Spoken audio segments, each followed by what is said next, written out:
So welcome everybody from wherever you are coming in from, and do feel free to keep putting your location in the chat. It's lovely to see what a range of places we get for these events. And I'm very delighted to be your host for today and welcome you to our session on costuming and sort of reenactment and remaking and interpreting the past through costume.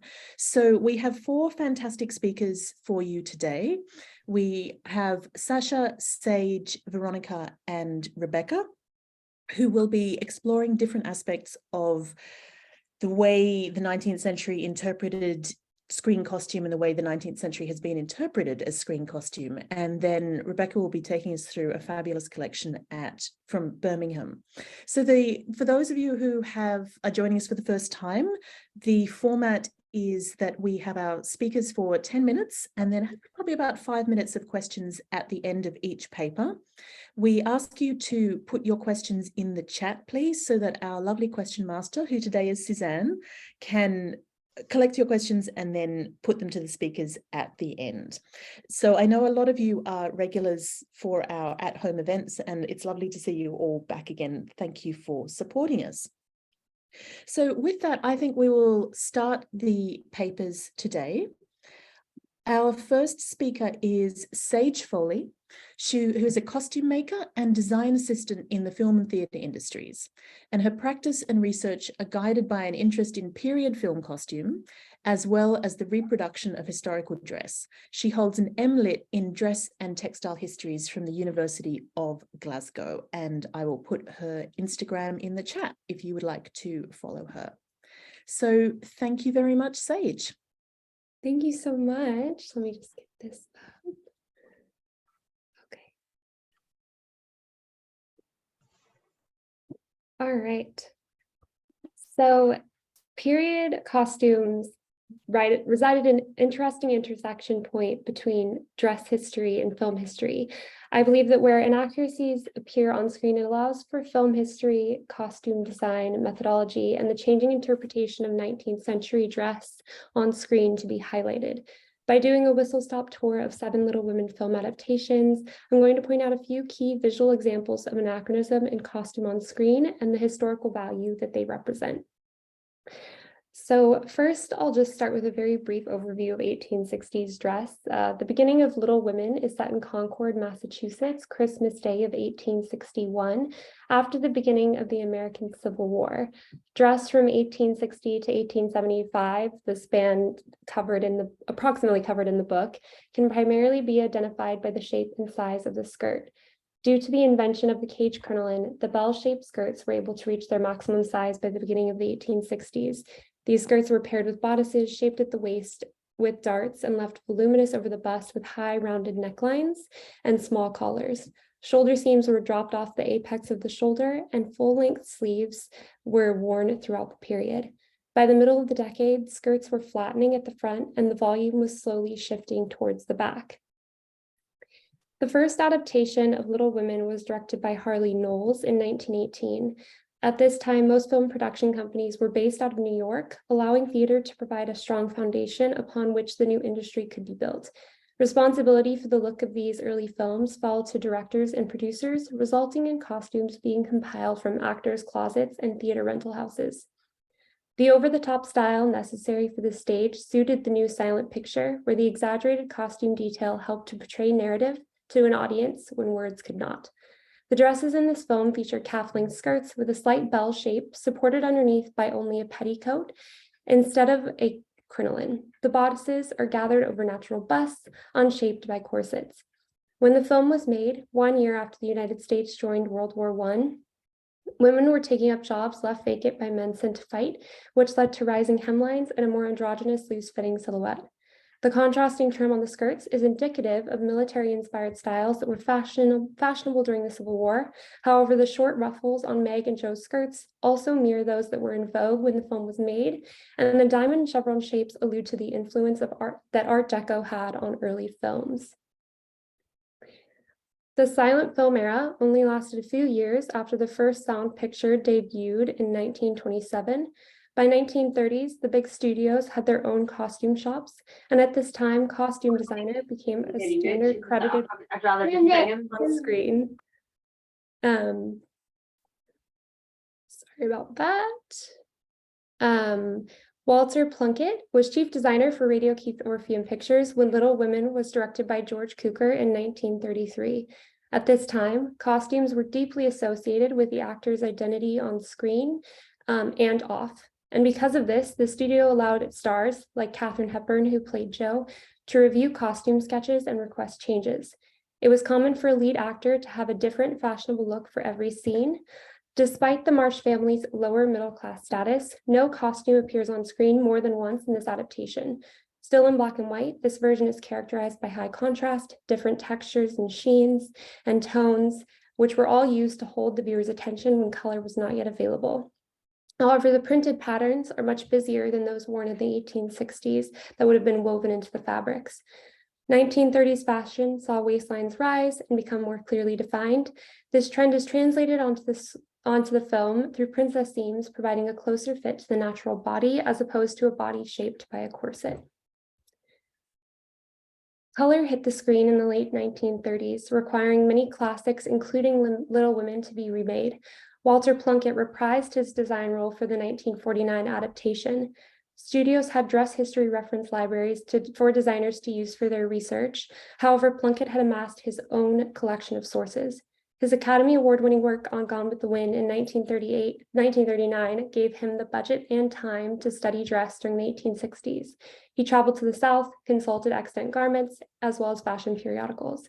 However, in an interview, Plunkett said that accuracy was not always the utmost concern, and when discussing Three Musketeers, which he first designed for RKO in 1935 and then redesigned for MGM in 1948, he said he did the costumes as authentically as possible for the first film, so then when the second one came around, he wanted to stylize them a bit. It appears this approach was taken for this adaptation as well. The shoulders are often highlighted by decorative details featuring inverted triangles, mirroring the more angular fashion that came into style during the Second World War, while still holding elements of 1860s dress. Inspired by the uniforms, the resulting silhouette in the 1940s was more tailored, with broad shoulders, a defined waist, and a skirt hem that hid just below the knee. Plunkett still had one foot firmly planted in Hollywood's golden age, as evidenced by the over-the-top, glamorous costumes that the sisters wore. However, perhaps to make the film more palatable for an audience that had been told to make, do, and mend, the sisters are shown re-wearing a few garments throughout the film. Due to the invention of television, theatrical movie releases had taken a sharp decline in the 1960s, and companies began producing made-for-television movies. Directed by David Lowell Rich, this television miniseries was designed by Edith Head, who by her own account had designed over 1,000 films. When speaking of the historical accuracy on Harris, which had an Academy Award the same year that Plunkett designed the second Little Women film, Head said, I had to have the right kind of buttons, buttonholes, fabric, and so on. Everything was as perfectly executed as it could be. However, by the 70s, and this film was done in 1978, there was an increase in audience interest in contemporary films, which resulted in the growing perception among production companies that costuming could be accomplished by anyone. Increasingly, designers who were now freelance had to prove that their work still appealed to an audience. By this time, Head said that she was often updating costumes to give them a more modern sex appeal. The 1960s and 70s saw a revolution in women's clothing, reflecting their growing sexual and professional freedom. Female autonomy is forefronted in this film, as for the first time, Jo acts as narrator of the story, a theme that continues into all future adaptations as well. The sisters are frequently shown wearing Garibaldi shirts, which in the 1860s were considered a revolution in ladies' dress.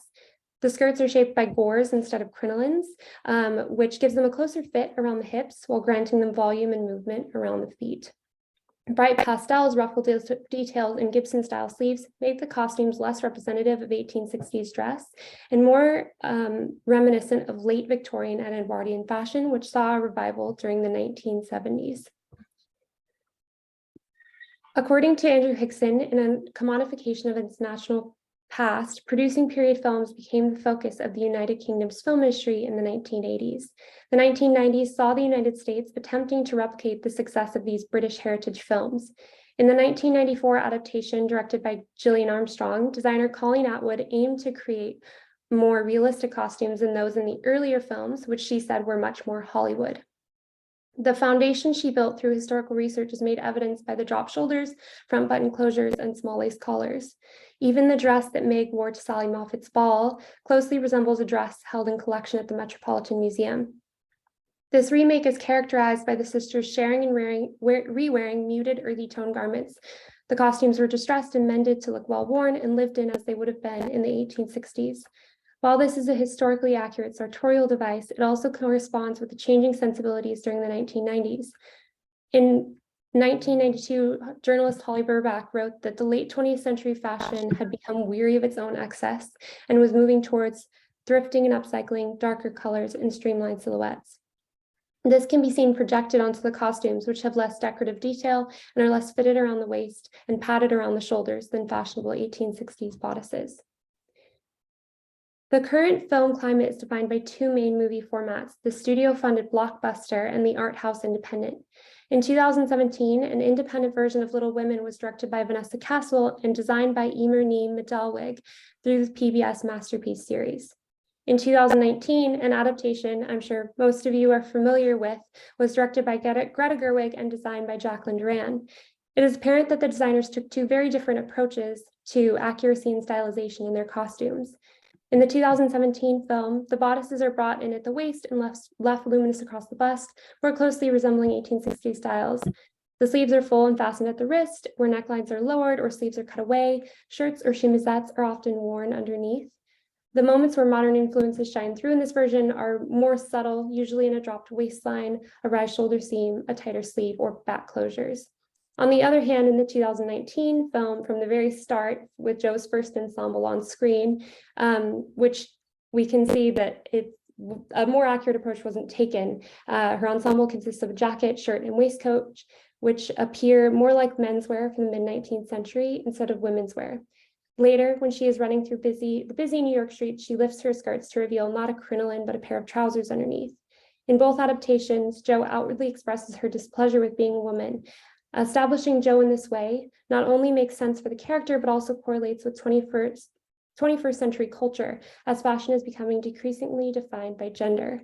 Both films show a more chaotic amalgamation of dress, highlighting the way that, as Pam Cook puts it, that fashion constantly reworks the past in a frenzied pursuit of the new. The methodologies of costume designers established in the early days of film have been built upon, but at their core, they remain largely the same.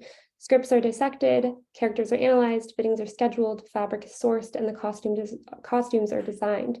When it comes to historical research, there is now an ease of access provided by the internet.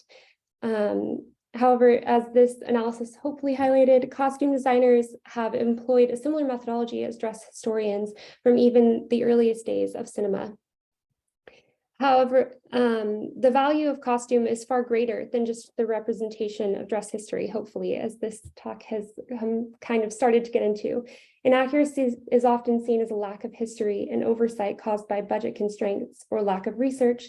However, as I have hopefully illustrated, but only scratched the surface of today, where these inaccuracies might highlight a lack of dress history, they possess an equal amount of film history, history of costume design methodology, and contemporary fashion when the film was made. Every sartorial detail on screen is a part of the intentional decision-making process of a practitioner involved with the costume's creation and injection of contemporary influence. Ultimately, whatever the reason behind a decision, when a film moves away from perfect historical representation, it moves towards contemporary culture and how the culture interprets the past, resulting in a visual pastiche. Thank you. Thank you so much, Sage. That was fascinating. A huge amount of information in a short time and really great kind of contextualization of all of those different versions of Little Women, some of which I hadn't heard of before. Thank you so much. So I'll hand over to Suzanne now for questions. Thank you, Hilary. Sage, I absolutely loved that. Thank you so much. Can I just say to everybody, could you put your questions in the chat? I mean, I would just like to start off with one from me, if that's okay. I was thinking about how your knowledge, because you're a maker, you're a designer, how does your knowledge inform what you're looking for when you're researching film costume? Yeah, so I would say that because of my background as a maker, when I look at film costume, I'm obviously very focused on the construction details. I think it's a lot easier for me to notice, you know, a seam line versus a dart, those things like, or the dropped shoulders. So I think it's definitely in the more minute details that I notice these differences from historical construction to modern construction. And also I think I kind of am able to put myself in the shoes of the designer more, and I want to kind of almost advocate that sometimes we look at it in a negative way when there's historical inaccuracy, but I think there's lots of really positive things that can represent as well. Thank you so much. Anna says that thank you for the great presentation, and this is a really good question, which I also wondered, which adaptation is your personal favorite? That is a really tough question. I think probably the 1994. I really enjoy the way that the costumes were done. I think it seems very intentional, especially with the distressing and the aging of the costumes. So I really appreciate that one. Thank you. Veronica says, wonderful talk. Thank you, Sage. Have you been able to access any original costumes when analysing costumes, or have you had to read screenshots and other visual sources? And she says, if you've relied on images, is there a costume you dream of examining? Oh, so I haven't been able to look at any specifically Little Women costumes. I've seen some film costumes in person, and sometimes when you're pulling from a costume house, you'll see an old costume with a label in it from a great old movie, and you get really excited. So I've seen those examples.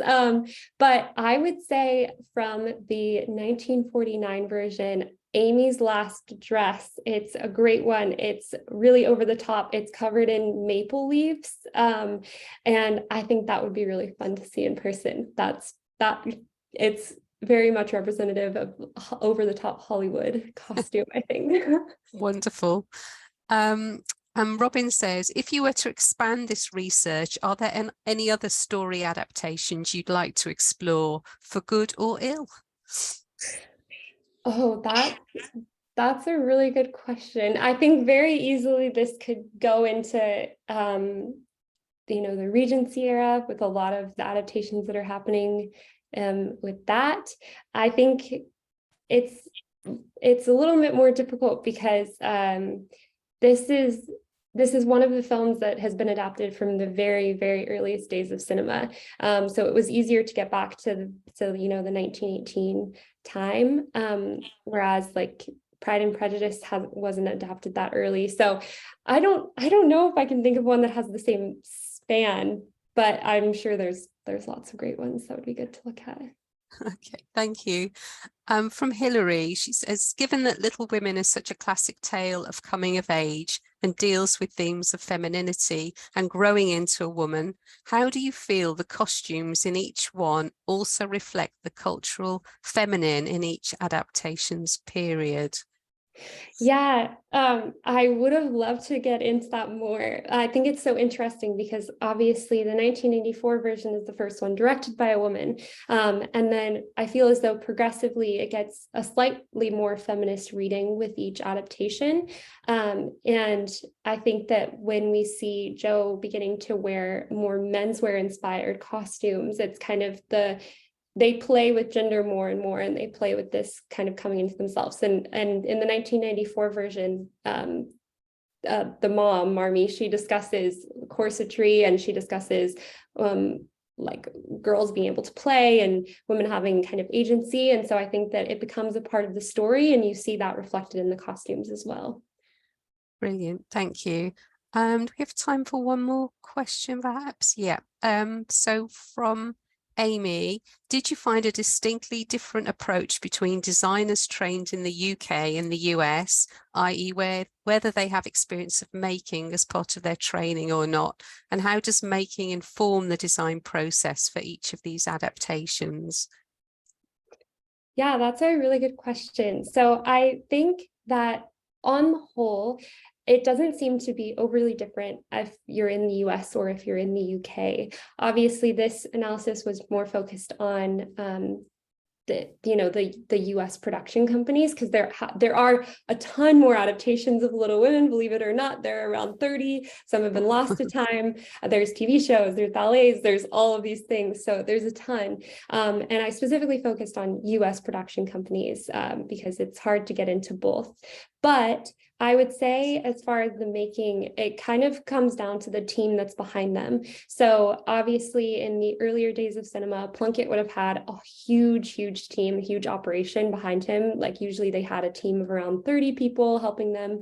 And then, for example, for the PBS more recent version in 2017, the team would have been a lot smaller. And I know that Emer worked personally on styling and distressing and helping to make some of the costumes. So it does depend. I think it depends more on the size of the production as opposed to where the production is from. That's brilliant. Thank you so much. And there is one more question, but maybe you could answer that yourself in the chat. It's just about whether the adaptations influence mainstream fashion. Yeah, but perhaps you could add to that in the chat. Thank you so much to everybody for your questions. Thank you, everyone. Thank you, Thank you Sage. so much. Thank you. So our next speaker is Sasha Lazin, who is a forthcoming graduate of the Dress and Textile Histories MLit program at the University of Glasgow. And her primary areas of research include the enduring significance of the pre-Raphaelites, arts and crafts, and artistic and aesthetic dress movements, in addition to the influence of medievalism on popular culture of the 19th, 20th, and 21st centuries, particularly in the forms of historical recreation and reenactment. And that's what she's going to be talking about to us today. So thank you, Sasha. Hello, everyone. Sorry, just 1 second as I get my presentation up.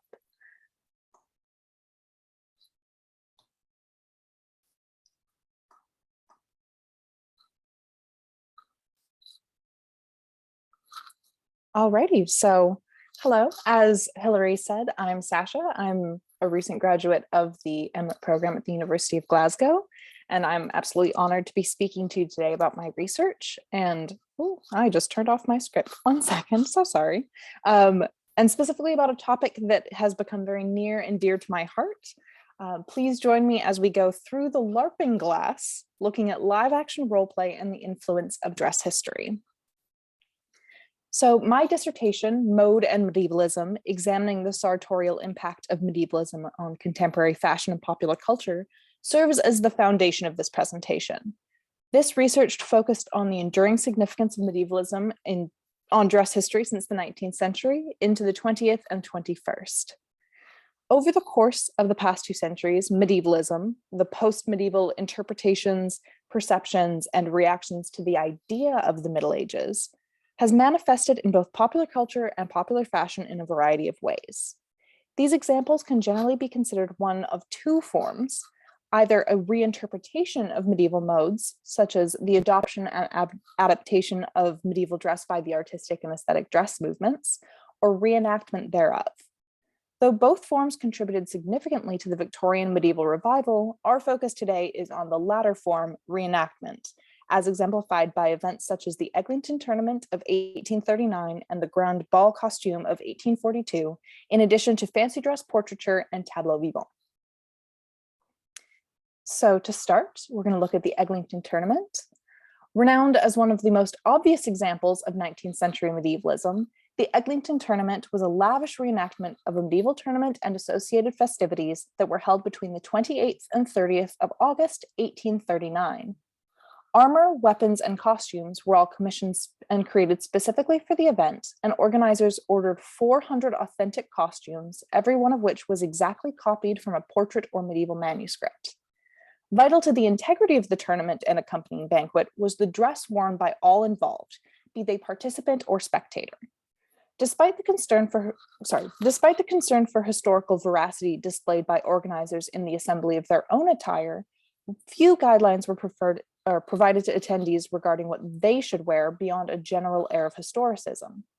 In his book, The Knight and the Umbrella, an account of the Eglinton tournament of 1839, Ian Anstruther dedicates multiple pages to the correspondence between Lord Eglinton and individuals requesting tickets, detailing the wide array of proposed costumes, from Knights Templar to the Royal Archers of Scotland to dress of an old farmer in ancient times.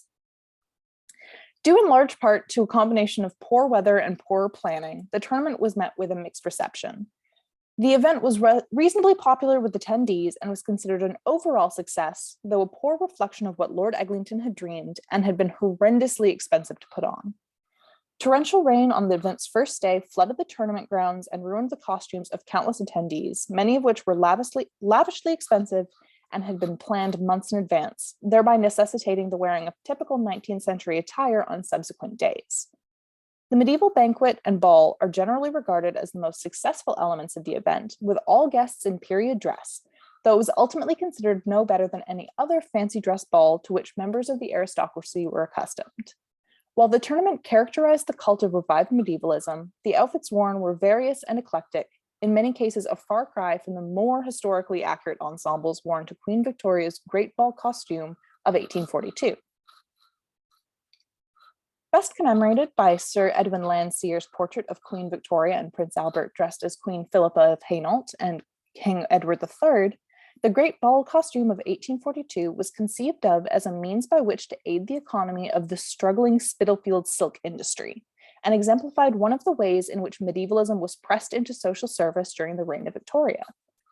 Costuming was overseen by antiquarian James Robinson Planchet, whose 1834 book, History of British Costume from the Earliest Period to the Close of the 18th Century, was widely regarded as an authority on the subject, and, much like Camille Bonnard's Costume Historique, would later become key source material for the pre-Raphaelite Brotherhood and their followers. In Planchet's official commentary on the ball, he scrutinized the historical accuracy of attendees' ensembles, though it was impossible to find fault with the clothing worn by the Duchess of Roxburgh as Joan, Queen of Scotland in 1357, it is noted that the Duke of Devonshire, dressed as a somewhat generic Elizabethan courtier, made an error over his Star of the Order of the Garter. This anachronism Planchet generously forgave on the grounds that the exceeding splendor of the ornament was a sufficient excuse, particularly as in this instance, no actual historical personage was represented. Anachronism could likewise be found in the attire of the royals, though Planchet, perhaps wisely, did not comment on it. Although the royal couple's costumes were based on tomb effigies, the stays and numerous petticoats of Victoria's gown were evocative of an undeniably Victorian silhouette, suggesting a melding of the historical form with one more conventionally appropriate and acceptable for the mid-19th century.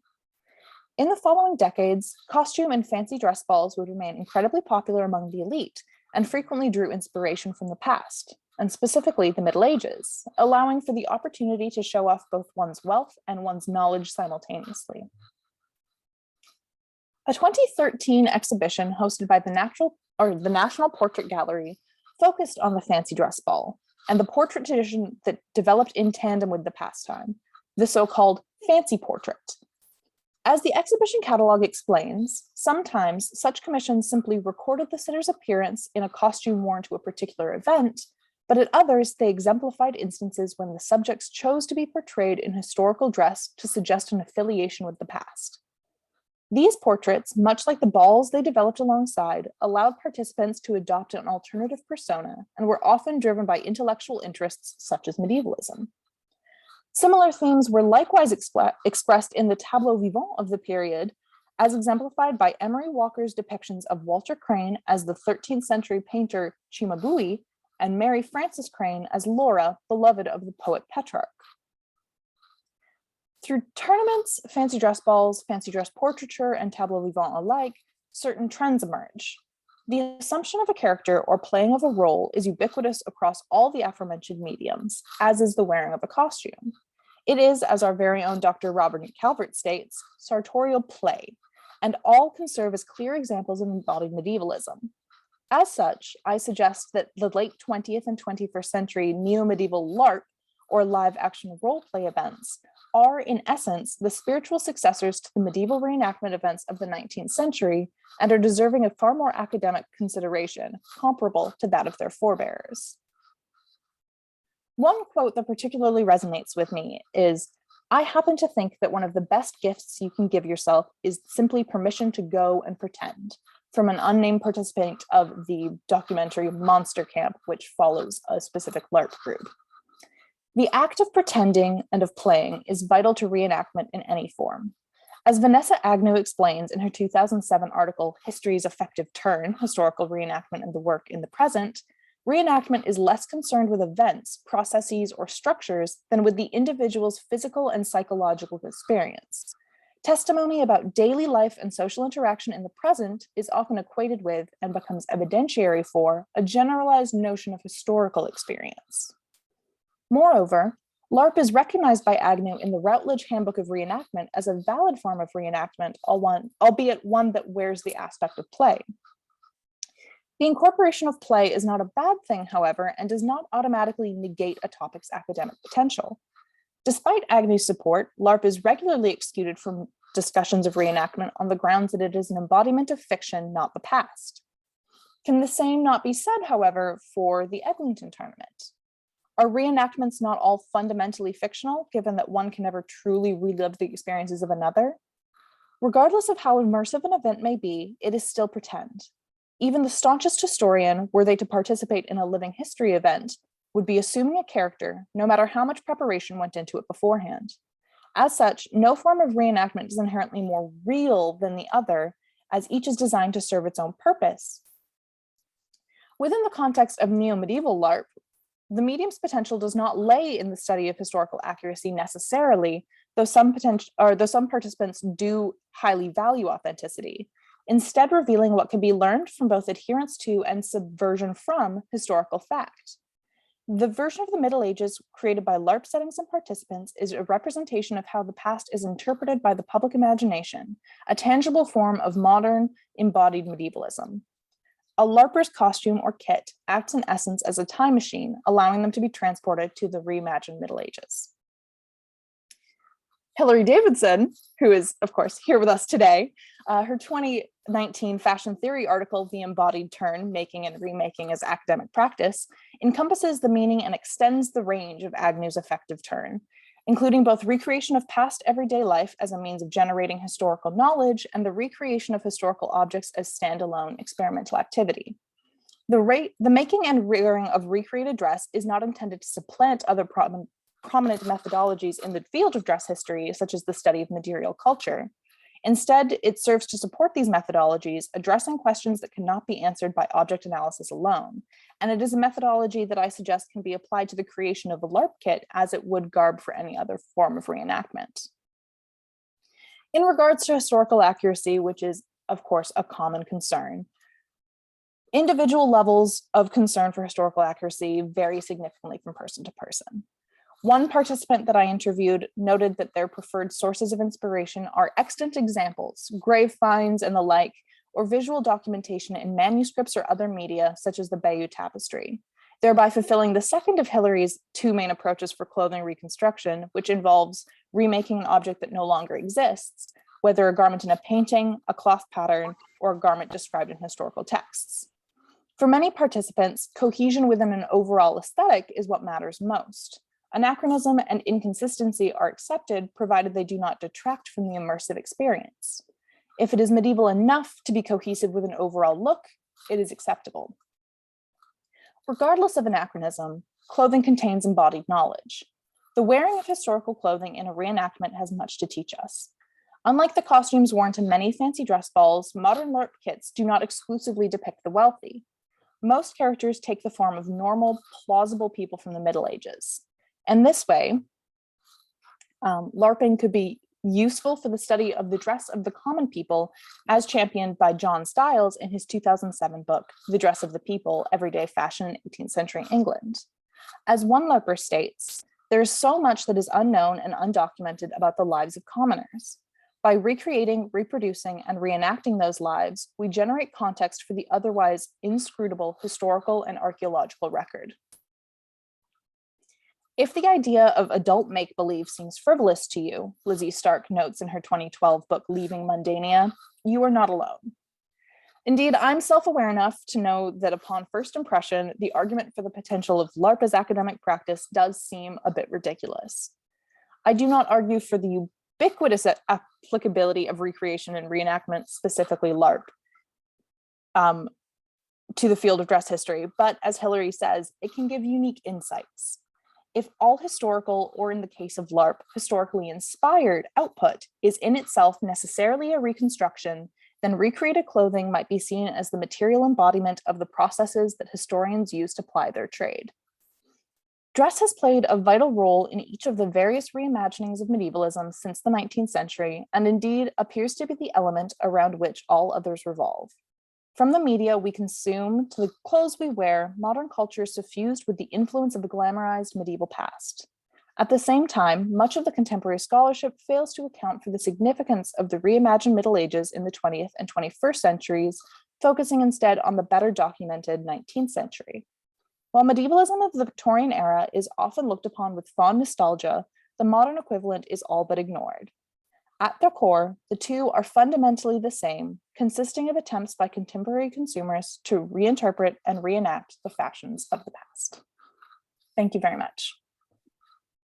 Thank you, Sasha. And that's a paper close to my heart, not just because you're very kind quoting, but basically I'm a dress historian because I did medieval reenactment. And I did medieval reenactment because I fell in love with the 19th century painted version of the Middle Ages. So thank you so much. It was definitely the pre-Raphaelites for me that got me into this whole world. So.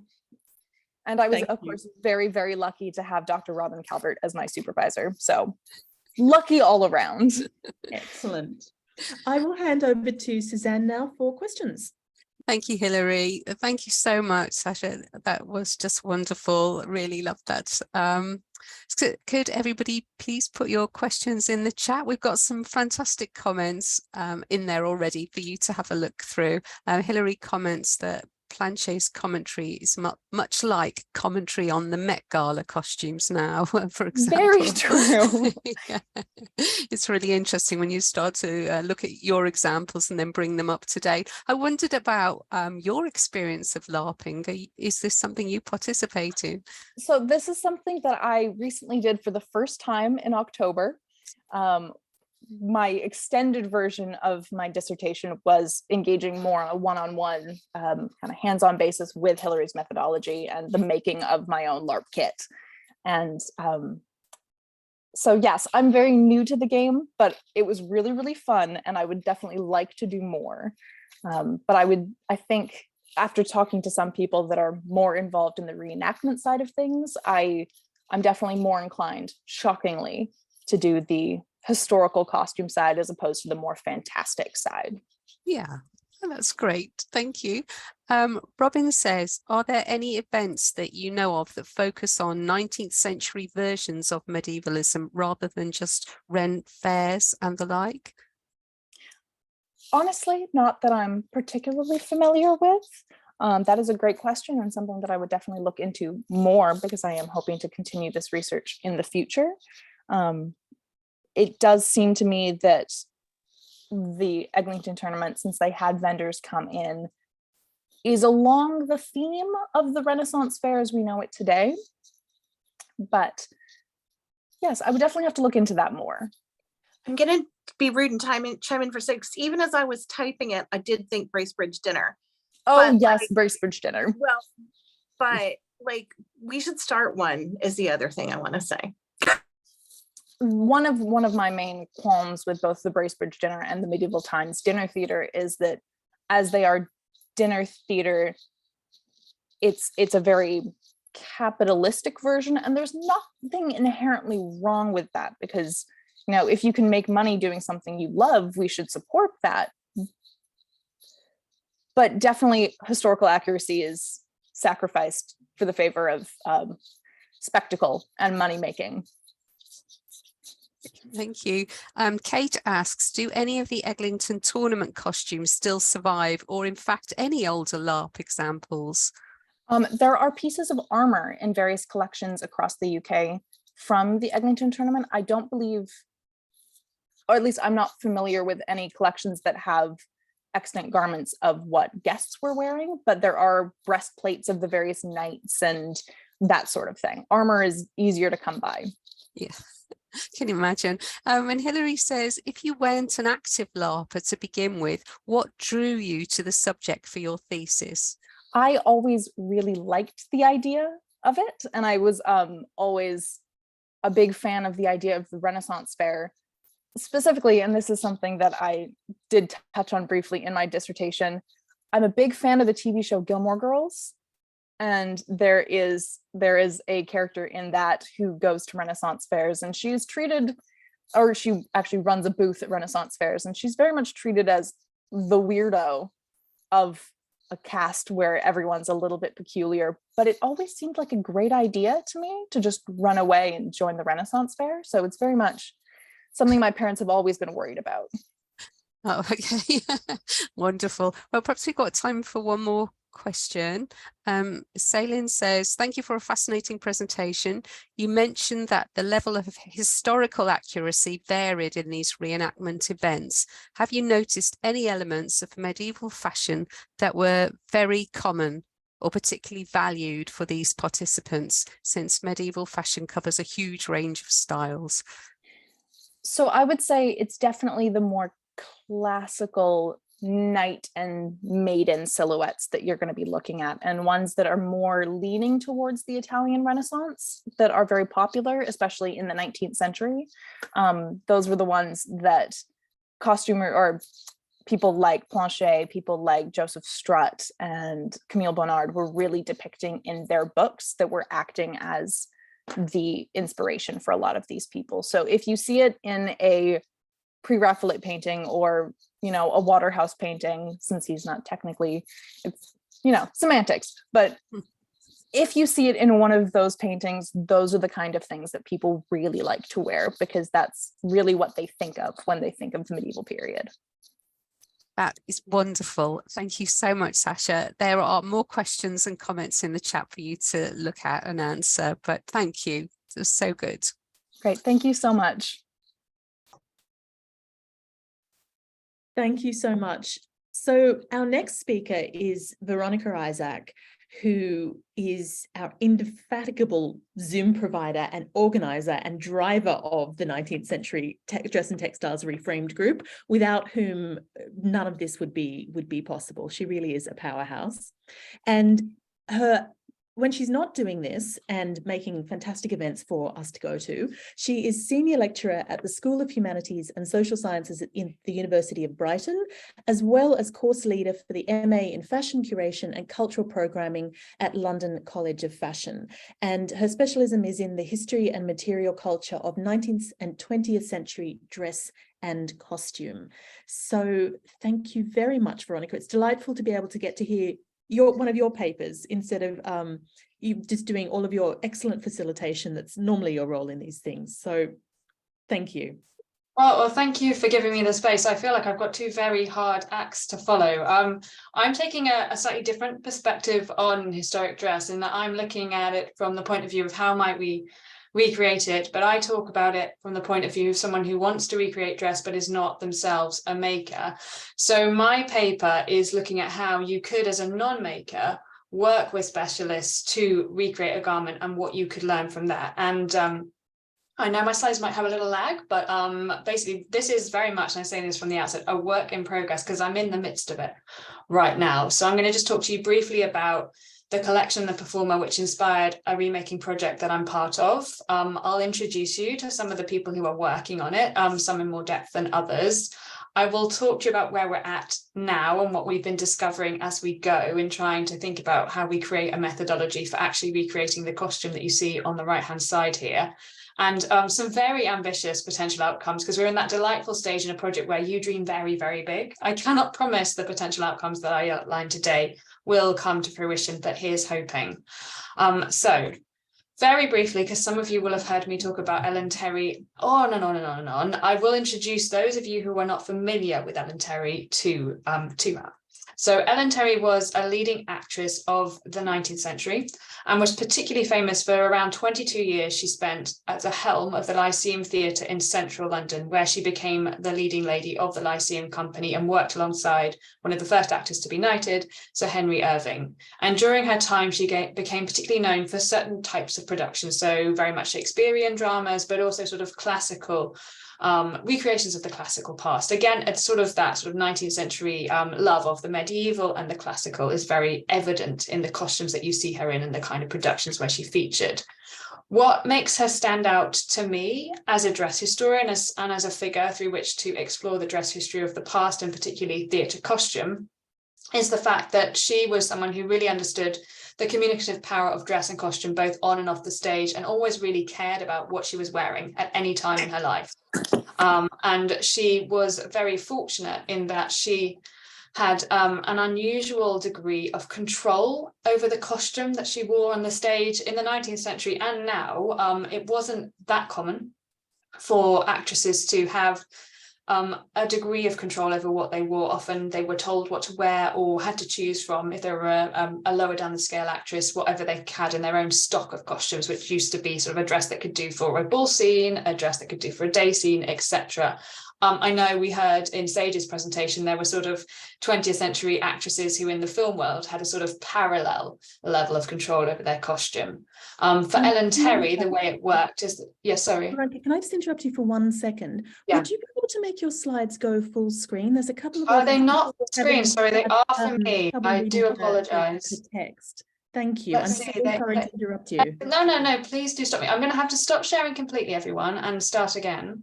Because they were absolutely 100% full screen for me. So just bear with me a second. Probably relieved to have a break, to be honest.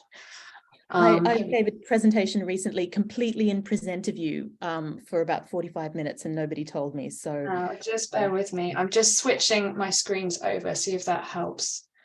This is what happens when you have two screens. Right, share screen.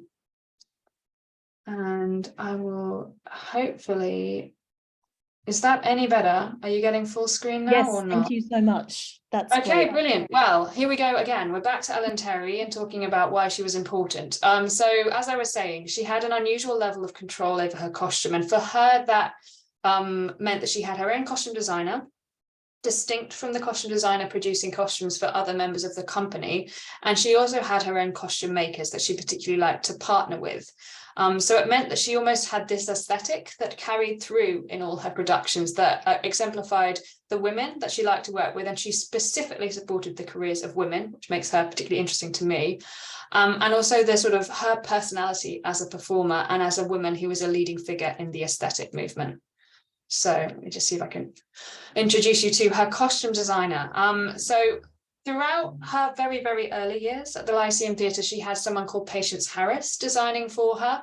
But from 1887, she worked with this woman on the left here, Alice Commons Carr, who, like Ellen Terry, was a leading figure in the aesthetic movement and was also someone who was very willing to experiment with materials, with finish, with design and cut in pursuit of an aesthetic look. The visual was very important. She didn't mind doing something quite unorthodox. So as I've sort of revealed in previous presentations, the dress you see on the left here that's got sort of these tight Porcini style pleats was pleated by boiling the fabric in a potato steamer. And that was the kind of thing she was willing to do, was whatever was needed to get the look. And it was the first dress where she took the lead in designing Ellen Terry's costumes and established this partnership that would endure right up until Ellen Terry left the Lyceum in 1902, so for over a decade. And this dress was very typical of the way Ellen Terry established herself as this icon of the aesthetic movement. If you think of Burne-Jones's painting, like the Golden Stairs with these sort of angel-style medieval women walking down them, you'll get the look. And then the other woman she was known for working with was Ada Nettleship. And Ada Nettleship was a leading costume maker, dressmaker, fashionable dressmaker of the period. She was actually famous for making Constance Wile's wedding dress, already established as a maker before she worked with Ellen Terry, but she was sort of catapulted into the spotlight through this trio of women working to create costumes for the leading actress of the stage. She was known for having a specialism in embroidery and built up her own sort of studio of dressmakers and became very good and this is significant, in responding to demanding clients and learning how to work with their bodies. So to move swiftly to the dress that I'm here to talk to you about, this is the gown that we are trying to recreate. It was worn in 1896 when Ellen Terry performed the role of Imogen in Cymbeline. It was designed by Alice Commons-Carr, but in collaboration with Alma Tadema, to his sort of sketch, but she had to sort of translate that into a costume. And it is now actively breaking down. So it does survive. It's amazing we have the original costume to work from, but the reason we wanted to remake this, and not the dress that I assume you all want to see remade, which is the beetle wing gown, is that this one is literally dying in the box. Every time you touch it, it disintegrates a little bit further. And so what I wanted this project to do was capture as much as we could of the original dress in the process of recreation. Oh gosh, thanks quickly. So what we're doing to recreate it is working from the original garment, but also thinking about newspaper reports from the time, photographs of Ellen Terry in the gown, learning how it interacted with her body, sketches of the performance, which give you a sense of the motion, which you can't get from a static object. And also, it's a terrible photograph, but on the back of a photograph of herself in the dress, Ellen Terry wrote this handwritten annotation where she's capturing what she wore with the dress and the colours of it. Again, that's her voice sort of recognizing the significance of the dress that she appeared in.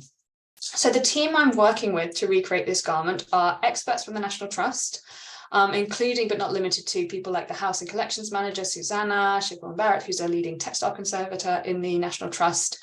I'm also working with a specialist team of dress and textile conservators under the umbrella of Zenzi Tinker Conservation Limited, who've been working with the collection for nearly 2 decades. So they really know Terry and her costumes in and out, her body, how it changed over time, how her costumes were made, and they can read them at a very sophisticated level.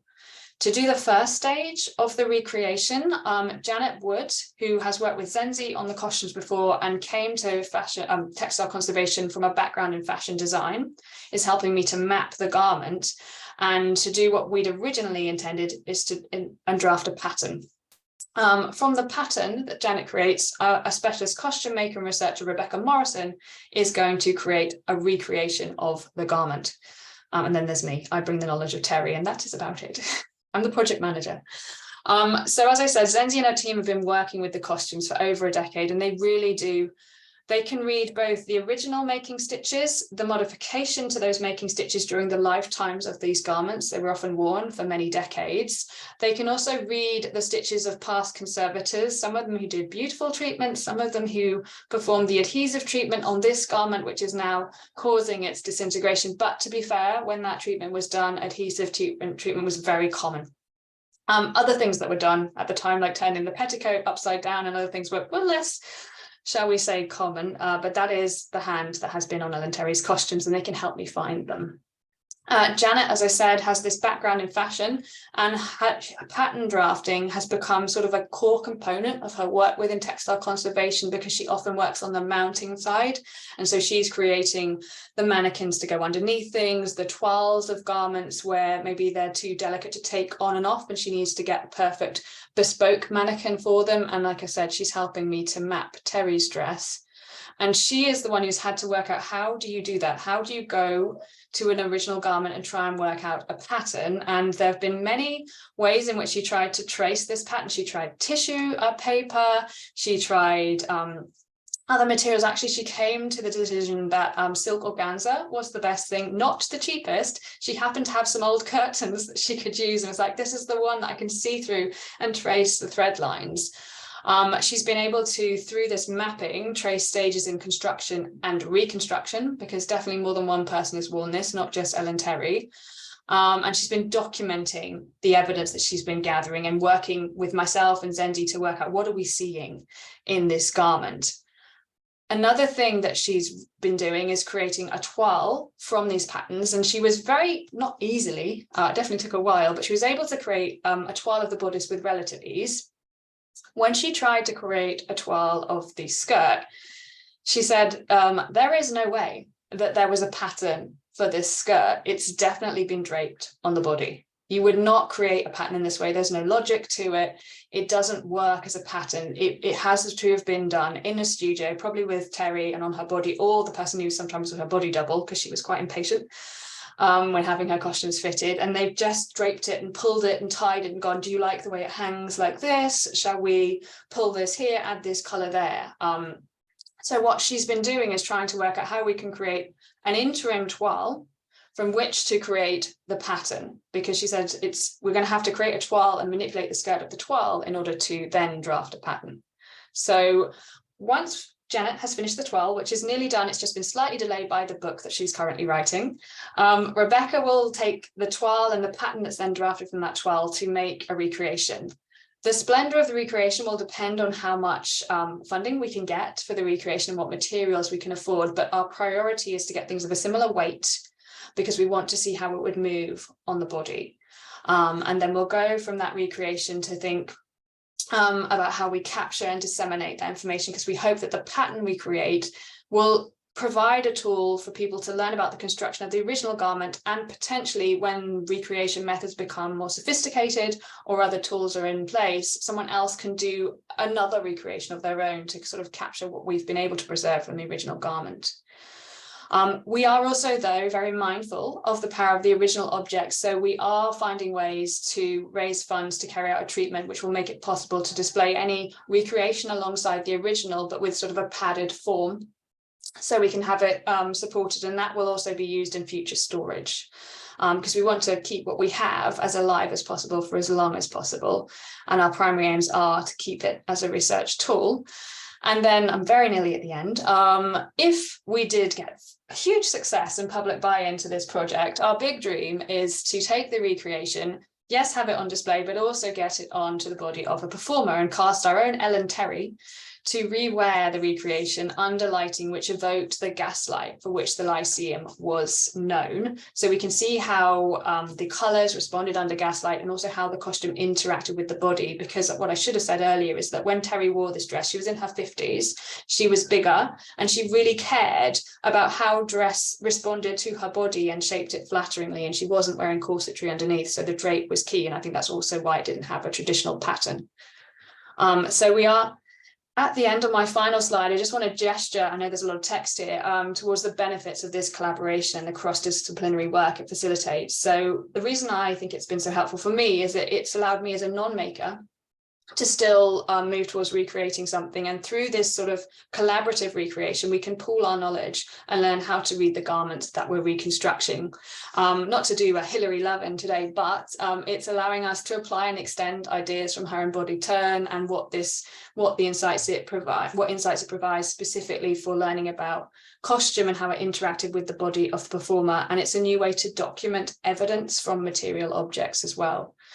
So I hope you've enjoyed this presentation. I've enjoyed sharing it with you, and thank you for listening. And I do apologise for the error with the slides earlier.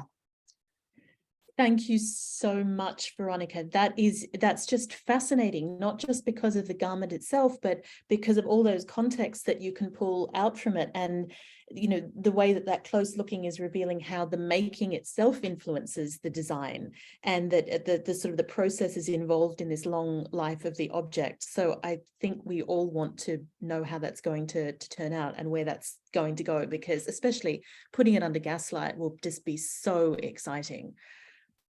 Yes, fingers crossed. Let's hope. So I'll pass over to Suzanne now for questions.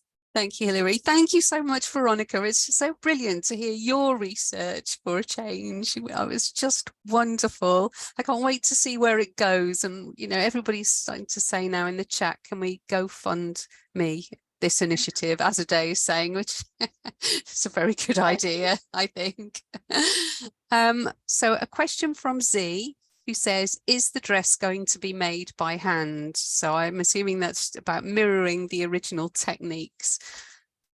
Yeah, so it has because it was made in 1896, sewing machines did exist and were used by that point. What we're sort of debating that at the moment, I'm going to talk through with Rebecca, because she's used to replicating 18th century dress and doing a lot of hand sewing. So what we'll try and do as far as possible is mirror what we see on the original garments, where machine was used, use machine, where hand was used, use hand. But whether we find a sewing machine of the era and stitch it with that remains to be seen. It's probably likely to be more emphasis on getting a similar fit, a similar hang, and there may also be like stages in the recreation where we sort of trial and machine, etc. But I think you're really right to think about that, and it is something we're considering in the recreation. How neatly we do it as well is going to be interesting, because some of the alterations were not done with aesthetic appeal in mind. Is there a particular like ratio between hand stitching and machine stitching in her costumes? It varies hugely. I think a lot of the modifications that were made either for other performers or because she was always tearing her costumes because she had very bad stage fright, so it would run on at the last minute. So a lot of those repairs are quite rough, shall we say. And I think it also depended like how long the seams were, how simple they were. So I couldn't tell you like an exact ratio, but I'll let you know as I discover more with this one. It's a good thing to think about calculating. So thanks for that. Thank you. We've got two questions from Anna and Hilary. Great minds think alike. They were both wondering if there are any issues with sourcing the equivalent weight of fabric in terms of textures and dyes, and thinking about the modernity of fabrics you might find now. Yes, I have discovered so much through this process. Oh, the naivety of someone who's not a maker asking someone to recreate something. The hardest thing to find is actually the silk of the bolero style jacket, that sort of gold lame, we might call it now.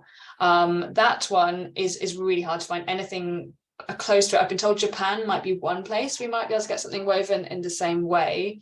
With the silk, it's all shot silk with a kind of twill weave. So I have been looking at various companies that produce contemporary silk that's equivalent. But what we want to do with the pattern and the toile is we're using, I'm going to use a cotton voile, we think that is around the same weight as that silk, but not quite the same. And we're going to just have to do probably some panels and experiment with different panels and different weights before we go to the full recreation. There's going to be lots of different stages, but I think the shot silk's easier than the bolero with the gold lame, and then with the sort of the jewels effect, they're not proper jewels, not to shatter that illusion, the glass jewels and the metal things, we're going to cast them in resin probably, because that's what they did very successfully with the beetle wing dress and the missing sections of her belt. They cast them in resin and you get a very close approximation of the original through doing that. But any tips are welcomed. If you know any good suppliers, let me know. We may also do some explorations around London and see what we can find. If we can get any originals to use in a reconstruction, we will. I guess it's budget as well. That's a big factor. Yes, it definitely is. Yeah. There's just one comment really finally from Z, that modern looms produce fabric a little different from historical ones. So that's a discussion I've been having with Jenny Chiramani. Very much agree with you there, Z. It is, and we have talked about, do we get fabric woven, but I would just rely on a very, very generous donor. So it's all going to be compromise. We know that's why we're going to create a pattern that anyone could work from, so that whatever we can do is the best we can do with what we have. But should someone come along down the line who can get fabric woven to shape, etc., they can come in and produce another recreation, which is even better. That's really nice. That's a really lovely legacy of your project, that you leave something behind for someone else to work on. So thank you, Veronica. Thank you so much. I'll hand you back to Hilary. That was wonderful. Will you keep post on, I was going to say Twitter, but if it still exists, or you kind of give updates that people could follow? We'll find, at the moment Twitter, but we'll find a way to share. Whatever is the preferred social media platform of the future or PR medium. Thank you.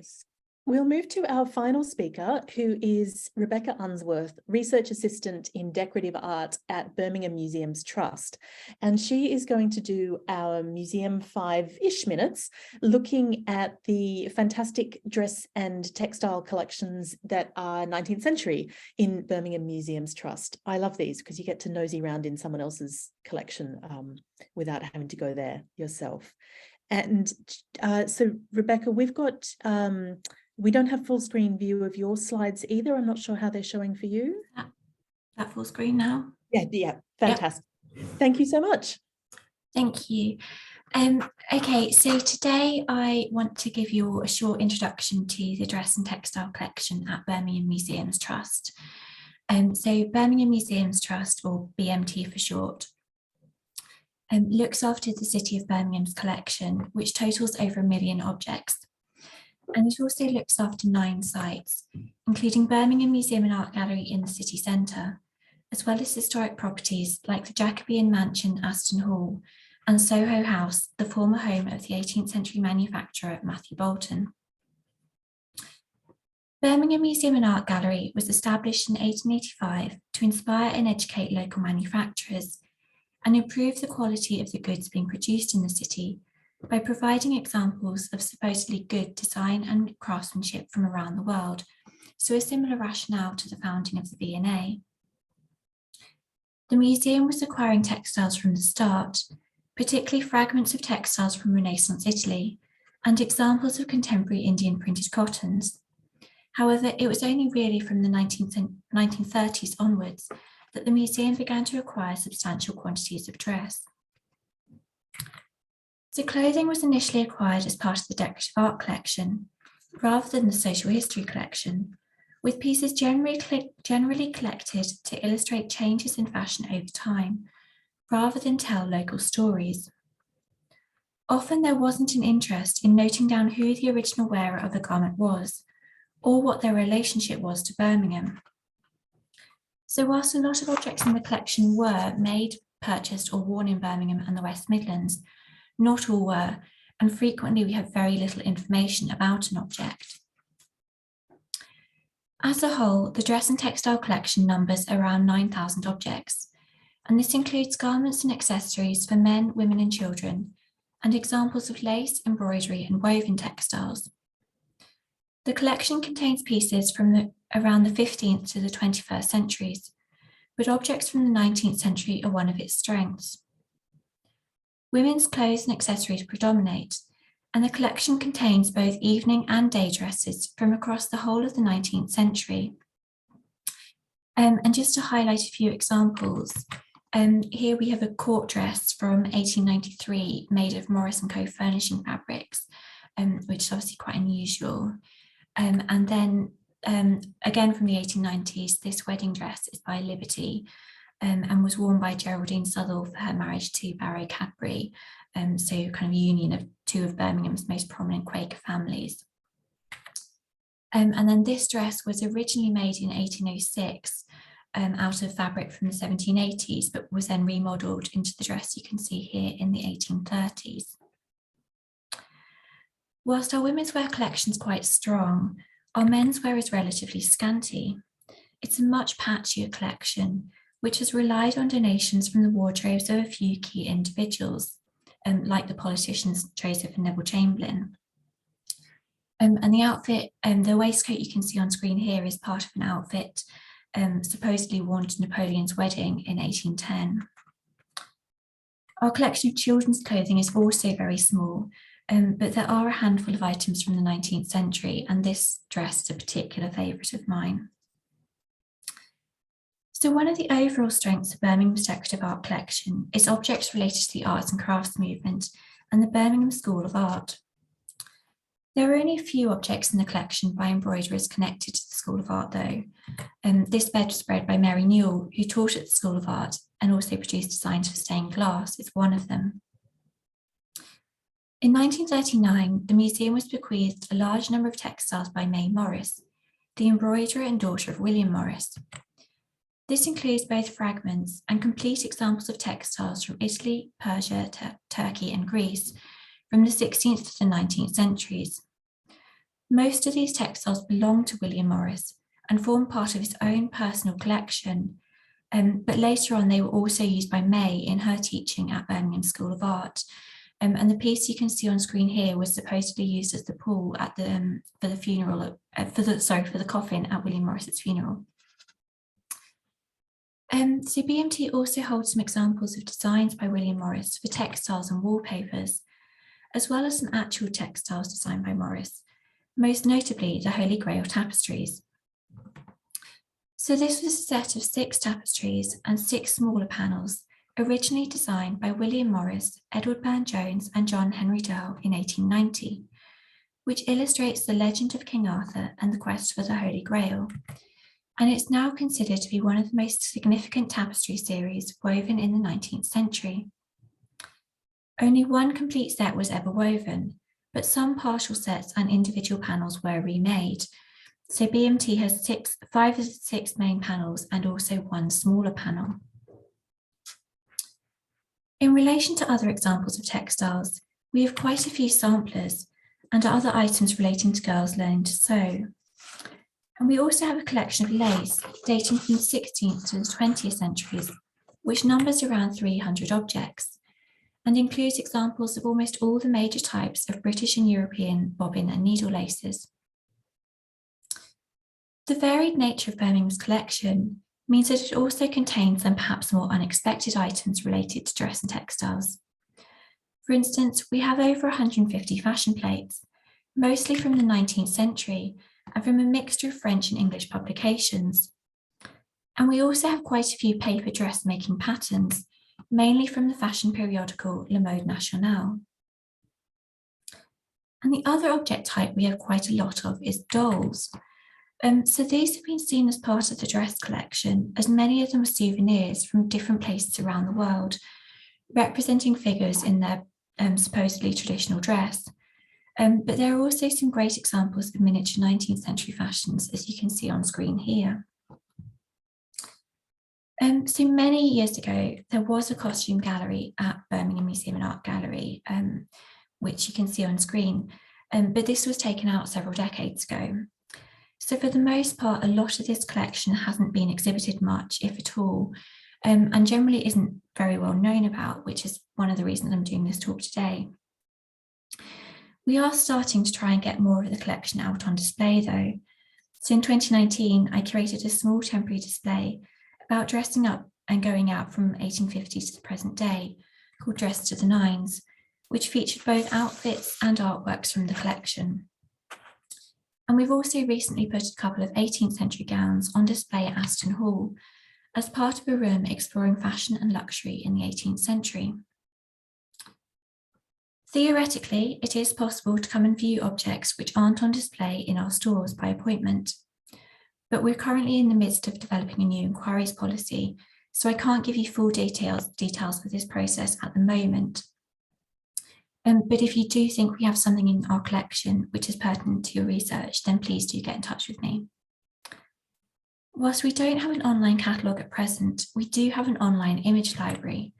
So the webpage looks something like this, and I'll also put the link in the chat in a minute. So BMT has begun making images of objects in the collection which are out of copyright available open access, so they're completely free to download and reproduce. At the moment, it's very much dependent on what has been photographed, so not much of the dress and textile collection is on there. But there are lots of images available from our fine art collection, and Birmingham has one of the best collections of pre-Raphaelite art in the world. So if you're looking for representations of 19th century dress and art, I'd really encourage you to have a browse. And just to leave you with a few examples, here we have Augustus Egg's Travelling Companions, which is one of the most popular works of art in our collection, and a really nice depiction of dress. And then here we have a sketch by Millet, which was shown in Dress to the Nines to discuss the topic of 19th century evening wear. And then last but by no means least, we have Captain Gilbert Heathcote, who I'm sure many of you will have seen strutting his stuff in the recent V&A exhibition, Fashioning Masculinities, showcasing Regency naval uniforms. So yeah, that's it. Thank you so much, Rebecca. What a fabulous collection. I've never thought about the Birmingham collection except for Captain Gilbert Heathcote, who is in my book, because his portrait was painted the same year that Captain Wentworth in Jane Austen's Persuasion was made captain. So I feel that he's like a really good Wentworth embodiment. And if he's not, he is now. Yes. Thank you so much also for putting the link in the chat. If you could, would you be able to share your email address? Would that be okay if people did want to contact you about seeing particular pieces, or is there another inquiries method that we should... No, I'll put my email address in the chat as well. That's great. Thank you so much. Are there any questions that anyone would like to ask Rebecca? We've got a little bit of time. There's one that's coming from Azadeh. Azadeh says, wonderful collection. As a board member of the William Morris Society of Canada, I find the pieces related to Morris and his circle very interesting. Do you know if there are many other objects relating to Morris and the group? If yes, would be willing to share that at some point in the future with members of the society? Would you be willing? Yeah. So in terms of what we've got related to Morris, it is mostly what May Morris donated to the museum was predominantly textiles, but also a few pieces of glassware, which I think are thought to come from Kelmscott and were part of their own tableware glasses they used. But yeah, otherwise it is it's mostly textiles, but it is it's an interesting collection, both in terms of the connection to Morris, but also just in its own right, it's got some really incredible examples of global textiles in that collection. Thank you.